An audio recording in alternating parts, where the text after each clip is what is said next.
Hello friends, ನಮಸ್ಕಾರ. ನಾಡ್ನುಡಿ ಲೈವ್ಗೆ ಸ್ವಾಗತ. ಸ್ನೇಹಿತರೆ, ಸ್ಯಾಂಡಲ್ವುಡ್ಗೆ ಇದೀಗ ಬಿಗ್ ಶಾಕಿಂಗ್ ಸುದ್ದಿಯೊಂದು ಇದೆ.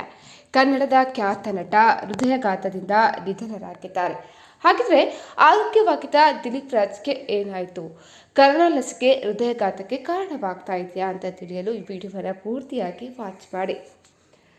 ಕನ್ನಡ ಚಿತ್ರರಂಗಕ್ಕೆ ಆಘಾತಕಾರಿ ಸುದ್ದಿ ಇದೀಗ ಎದುರಾಗಿದೆ. ಖ್ಯಾತ ನಟ ನಿರ್ಮಾಪಕ ದಿಲೀಪ್ ರಾಜ್ ಅವರು ಹೃದಯಾಘಾತದಿಂದ ನಿಧನರಾಗಿದ್ದಾರೆ.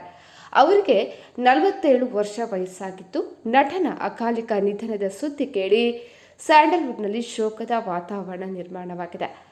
ಇನ್ನು ಕುಟುಂಬದ ಸದಸ್ಯರು, ಸ್ನೇಹಿತರು ಹಾಗೂ ಅಭಿಮಾನಿಗಳು ನಟನ ಅಗಲಿಕೆಗೆ ಕಂಬನಿ ಮಿಡಿದಿದ್ದಾರೆ. ವರದಿಗಳ ಪ್ರಕಾರ ದಿಲೀಪ್ ರಾಜ್ ಅವರಿಗೆ ಬರಿಯಲ್ಲಿ ಹಠಾತ್ ಆರೋಗ್ಯ ಸಮಸ್ಯೆ ಕಾಣಿಸಿಕೊಂಡಿತ್ತು. ತಕ್ಷಣ ಆಸ್ಪತ್ರೆಗೆ ಕರೆದೊಯ್ಯಲಾಯಿತು. ಆದರೆ ಚಿಕಿತ್ಸೆ ಫಲಕಾರಿಯಾಗದೆ ಅವರು ಕೊನೆಯುಸಿರೆಳೆದಿದ್ದಾರೆ. ಹೃದಯಾಘಾತವೇ ಸಾವಿಗೆ ಕಾರಣವೆಂದು ಮೂಲಗಳು ತಿಳಿಸಿವೆ. ಈ ಸುದ್ದಿ ಹೊರಬಿದ್ದ ತಕ್ಷಣ ಸಾಮಾಜಿಕ ಜಾಲತಾಣಗಳಲ್ಲಿ ಅಭಿಮಾನಿಗಳು ಹಾಗೂ ಸಿನಿ ತಾರೆಯರು ಸಂತಾಪವನ್ನು ಸೂಚಿಸ್ತಾ ಇದ್ದಾರೆ. ದಿಲೀಪ್ ರಾಜ್ ಕನ್ನಡದ ಅನೇಕ ಸಿನಿಮಾಗಳು ಹಾಗೂ ಧಾರಾವಾಹಿಗಳ ಮೂಲಕ ಜನಪ್ರಿಯತೆಯನ್ನು ಗಳಿಸಿದ್ರು. ತಮ್ಮ ವಿಶಿಷ್ಟ ಅಭಿನಯ ಶೈಲಿಯಿಂದ ಪ್ರೇಕ್ಷಕರ ಮನಸ್ಸು ಗೆದ್ದಿದ್ದ ಅವರು ಪೋಷಕ ಪಾತ್ರಗಳು ಹಾಗೂ ಗಂಭೀರ ಪಾತ್ರಗಳ ಮೂಲಕ ಹೆಚ್ಚು ಗುರುತಿಸಿಕೊಂಡಿದ್ರು. ಸಿನಿಮಾ ಮತ್ತು ಧಾರಾವಾಹಿ ಕ್ಷೇತ್ರದಲ್ಲಿ ಹಲವು ವರ್ಷಗಳಿಂದ ಸಕ್ರಿಯರಾಗಿದ್ದ ದಿಲೀಪ್ ರಾಜ್ ಹಲವು ಯಶಸ್ವಿ ಯೋಜನೆಗಳ ಭಾಗವಾಗಿದ್ದರು. ಸಹ ಕಲಾವಿದರೊಂದಿಗೆ ಆತ್ಮೀಯವಾಗಿ ಬೆರೆಯುವ ಗುಣದಿಂದ ಅವರು ಎಲ್ಲರ ಮೆಚ್ಚುಗೆಯನ್ನು ಕೂಡ ಪಡೆದಿದ್ರು. ಚಿತ್ರರಂಗದ ಹಲವು ಗಣ್ಯರು ಕೂಡ ಅವರ ಬಗ್ಗೆ ಇದೀಗ ಹಲವೊಂದು ಹೇಳಿಕೆಗಳನ್ನು ಕೂಡ ನೀಡಿದ್ದಾರೆ.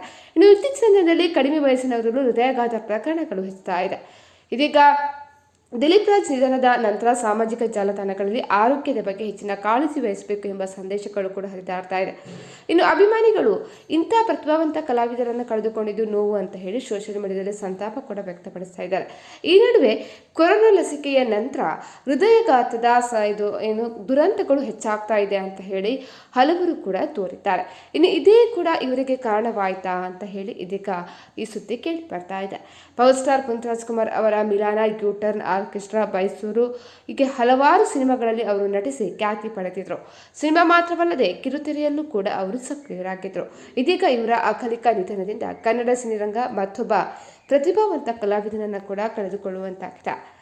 ಸ್ನೇಹಿತರೆ, ಈ ಬಗ್ಗೆ ನಿಮ್ಮ ಅನಿಸಿಕೆಯನ್ನು ಕಮೆಂಟ್ ಮಾಡಿ ತಿಳಿಸಿ. ಅದೇ ರೀತಿ ನಮ್ಮ ನಾಡ್ನುಡಿ ಲೈವ್ ಚಾನಲನ್ನು ನೀವು ಸಬ್ಸ್ಕ್ರೈಬ್ ಮಾಡಿಕೊಳ್ಳಿ.